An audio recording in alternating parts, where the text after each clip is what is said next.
Boa tarde, meus caros. Luciano Duarte com vocês, mais uma vez, para nós vermos a anatomia das articulações, é o que estamos vendo.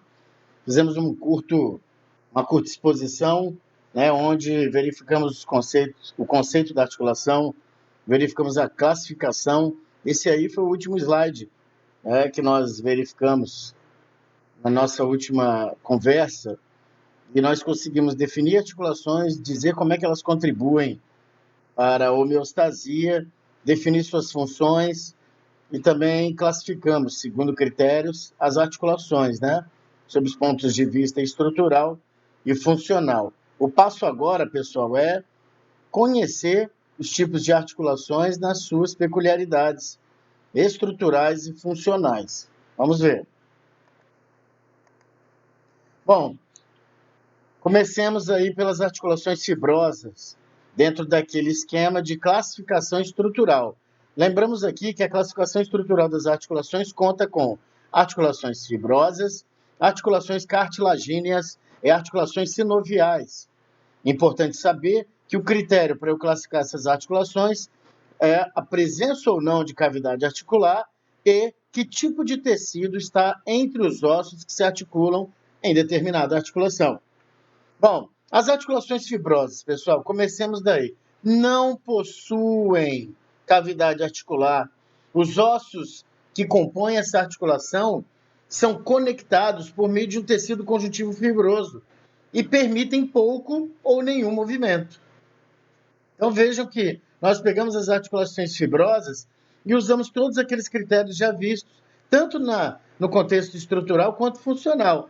Então, a articulação fibrosa não tem cavidade articular, ou seja, não há o espaço entre os ossos que se articulam, né? Os ossos se articulam nesse tipo de articulação, perdoem aqui as redundâncias, por meio de tecido conjuntivo fibroso. E essas articulações fibrosas ou são anfiartroses ou são sinartroses. O que quer dizer isso? Ou produzem pouco ou produzem nenhum movimento, ok? Nós temos dois tipos, pessoal, de articulações fibrosas: suturas e sindesmoses. Dentro de sindesmoses, nós temos as gonfoses.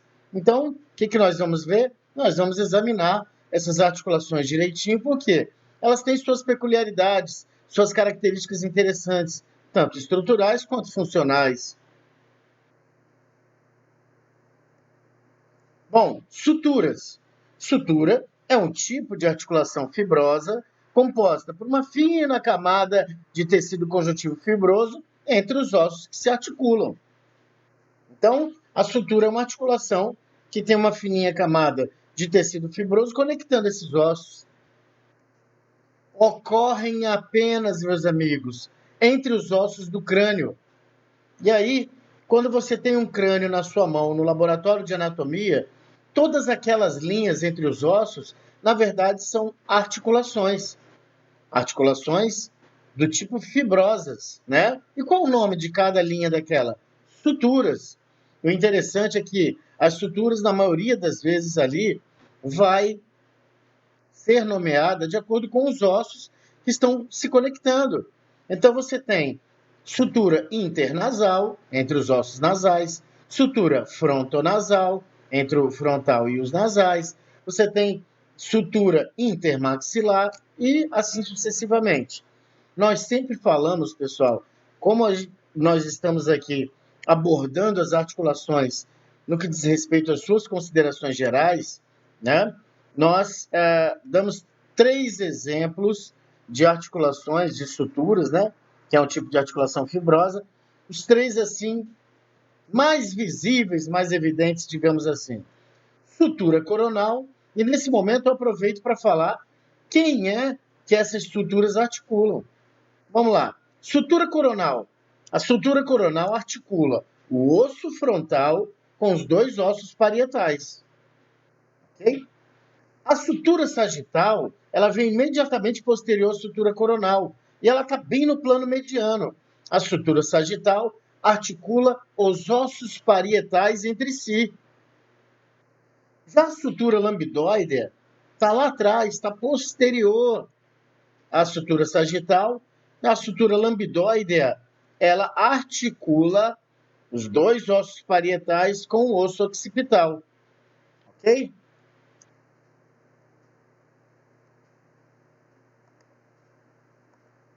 Bom, o que vocês veem aí é a vista superior do crânio. Então, observamos aqui o osso frontal, os ossos parietais e aqui partezinha do osso occipital. Opa, deu uma fugida aqui o desenho, perdoe. Pessoal, olha só, os nossos olhos eles precisam estar muito bem treinados para verificar todo e qualquer tipo de detalhe, pois muitos de vocês farão exame físico, né? Todos deveriam fazer e farão, né? Então, olhares clínicos, por exemplo, veja, essa é uma sutura coronal que articula o osso frontal com os dois ossos parietais. Olha o interessante dessa sutura. Ela é meio denteada, serrilhada, né? Para quê? Como já falei com vocês em outras conversas, a estrutura é da forma que é porque ela serve a uma função. Então, imagine se isso aqui fosse retinho, uma linha reta. Os ossos não teriam poder de articulação, de coesão tão fortemente disposto como aqui o é.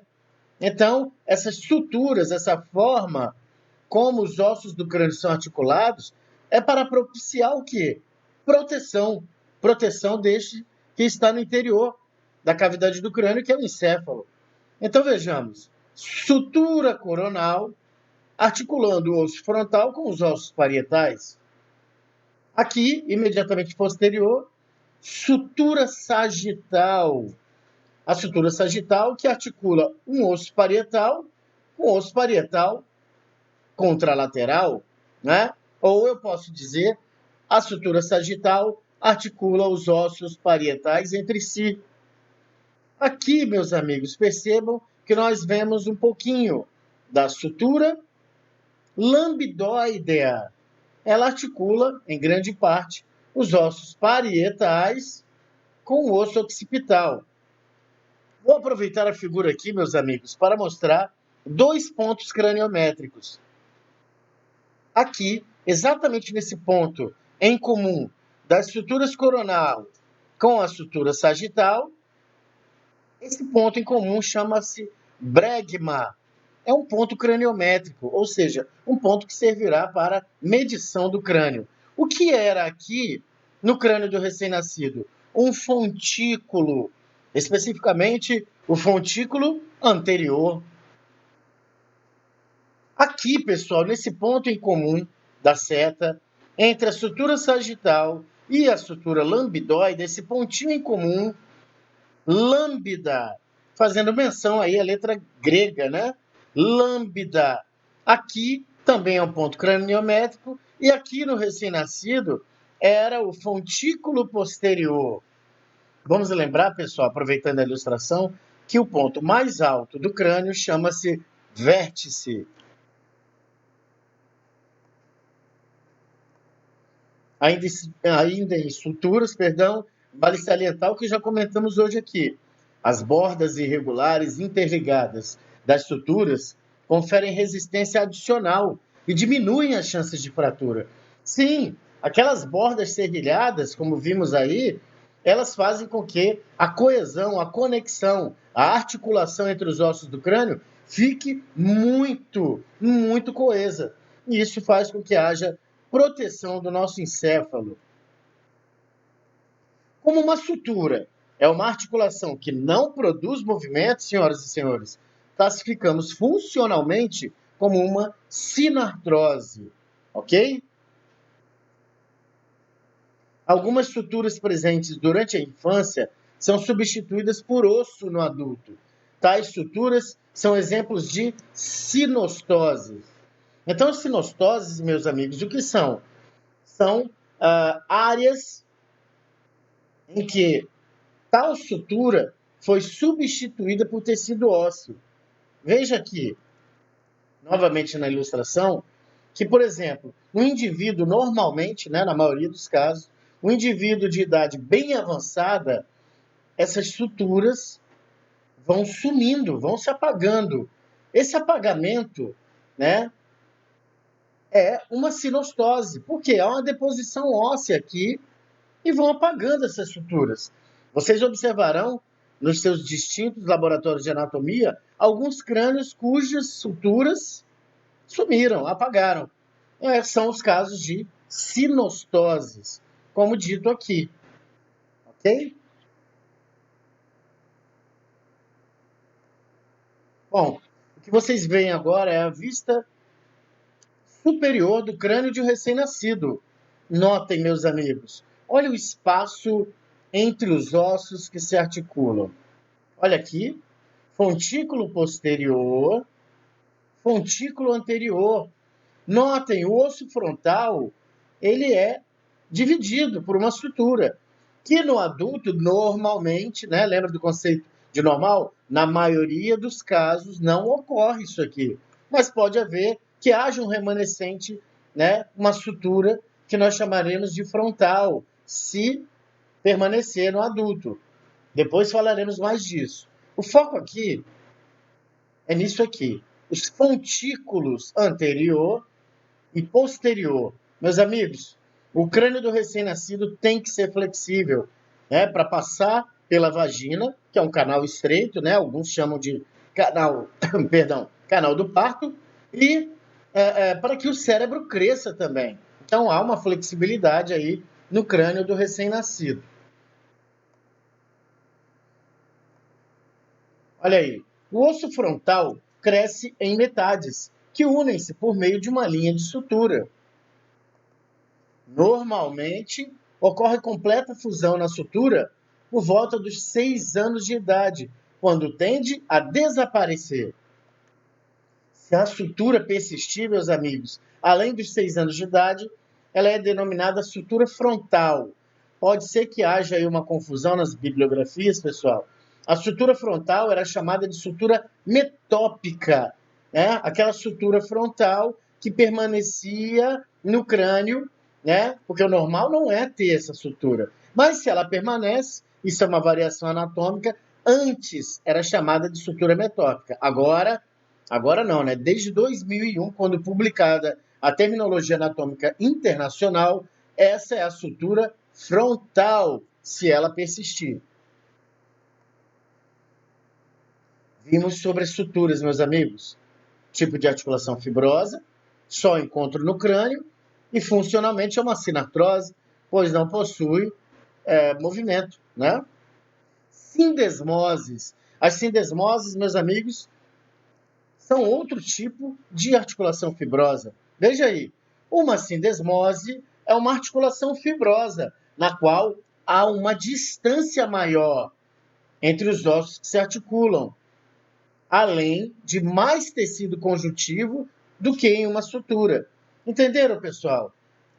Há uma distância maior entre os ossos que se conectam, mas não há um espaço, há uma distância, porque o espaço entre esses ossos não existe, não existe cavidade articular.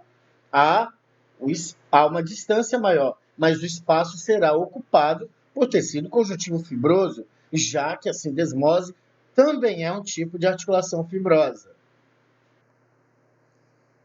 Pessoal, importante, é uma característica interessante das sindesmoses. A conexão dos ossos nesse tipo de articulação dar-se-á por meio de uma faixa de tecido conjuntivo fibroso. Eu chamo essa faixa, pessoal, de membrana interóssea. Então, nas sindesmoses, que é um tipo de articulação fibrosa, a articulação entre os ossos se dará por uma faixa de tecido conjuntivo fibroso que nós chamamos de membrana interóssea.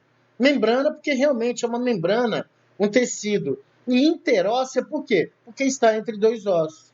Como permite pouco movimento, classifica-se a sindesmose funcionalmente como uma anfiartrose. Então vejam aqui, está até próximo, né? Próximas estão as escritas, permite pouco movimento, anfiartrose.